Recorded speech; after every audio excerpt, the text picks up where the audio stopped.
Good morning, class. Today I'm going to be discussing Virginia Woolf's narrative technique with you.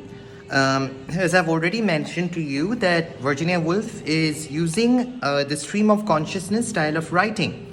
And what is the stream of consciousness? I've already explained to you in my previous lecture how it is the narrative equivalent of the set of multitudinous thoughts that is going on inside the mind of the author or his or her characters. Okay, so as in how the thoughts appear inside the human psyche, inside the human mind, they are articulated in writing. Okay, so it's the written equivalent of the thought processes, that is of the internal thought processes of the author or of the characters. Okay, now, so this is the primary narrative technique that Wolfe is using.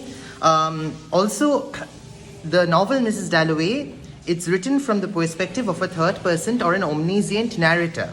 Okay, it's an important point, from a perspective of a third person or an omniscient narrator who is privy to the thought processes of her characters. So there are these long interior monologues where we are offered a sort of look inside the psyche of each of these characters, whether it is Clarissa, whether it is Peter Walsh, whether it is primarily Clarissa and Peter Walsh, but also Septimus Warren Smith. Yeah, so these are the three characters inside whose minds we are constantly delving in and out of. Okay, and the third person omniscient narrator, she is privy to the internal thought processes of these particular characters. Okay, so I will read out one particular quote and you will see how the stream of consciousness is operative as a narrative technique.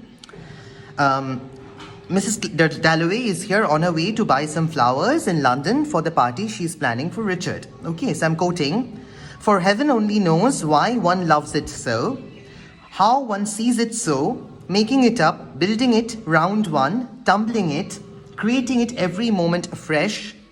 But the veriest frumps, the most dejected of misery sitting on doorsteps, drink their downfall, do the same, can't be dealt with. She felt positive by acts of parliament for that very reason.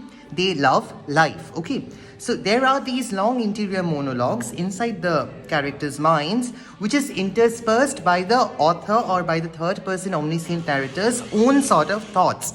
So at times, owing to the stream of consciousness technique of writing, of narration, it is difficult to create to disjuncture or to dissociate between the thoughts of the character and the thoughts of the writer. Often you see that they fuse with each other.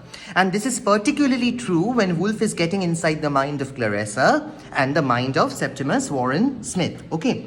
Now, regarding another point of the narrative technique is that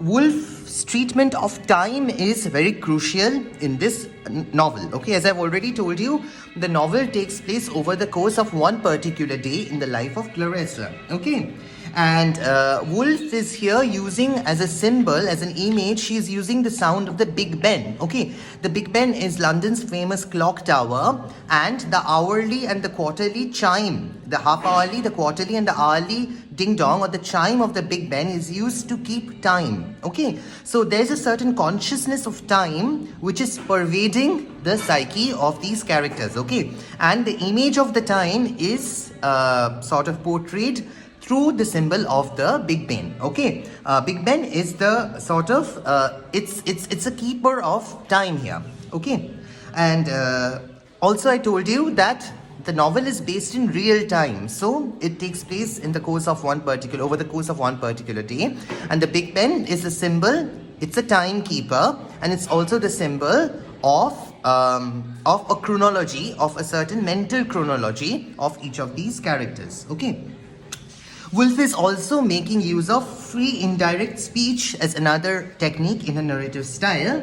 That is, she is narrating, she tells us what a character has said or thought without necessarily reproducing the exact words that have been used. Okay, so sometimes, and that is what I was trying to explain to you, that she is telling you what the character may have thought, and there are these flashbacks and flash forwards, but she's not necessarily using the quotation marks here.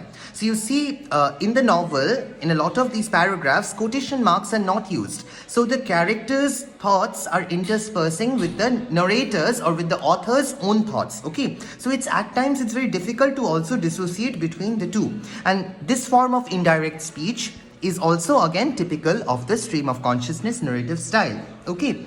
Wolfe is also famous for her use of irony. Okay, irony functions on the narrative level, determining characters in their various relations to one another and to life as a whole. Okay, one aspect of irony we see in the character of William Bradshaw. I was already talking about Sir William Bradshaw in my previous lecture.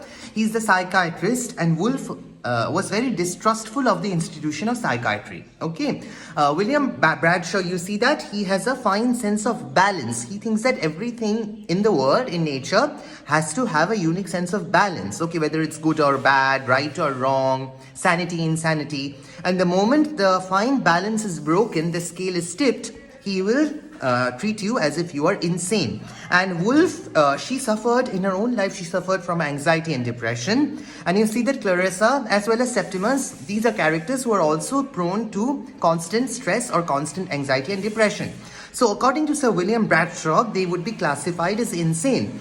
And Wolfe is deeply distrustful of this sense of the institution of psychiatry.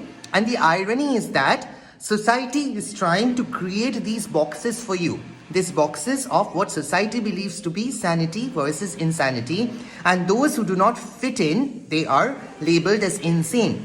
I'll give you one example. Sir William Bradshaw seems to think that women who read too much, who study too much, who are too intellectual, they are insane. So reading books is a sign of insanity. And this is exactly what Wolfe is also wary of. She's wary of this kind of perspective of the psychiatric institution, which sees people as normal versus abnormal, as sane versus insane. Okay, so these are a few points which you need to keep in mind regarding the narrative technique that is deployed by Wolfe and Mrs. Dalloway. Remember her use of the stream of consciousness style, her use of the omniscient or the third person narrator, how the author's voice is often interspersed or mixes up with the voice of the characters of the novel, particularly the voices of the thoughts of Clarissa and Septimus, Wolfe's use of indirect speech, Wolfe's use of a sense of how she's mapping time through the Big Ben, and also she's basing the novel in real time, and also her use of irony in the novel. Okay, that's all for today. Thank you so much for hearing me out.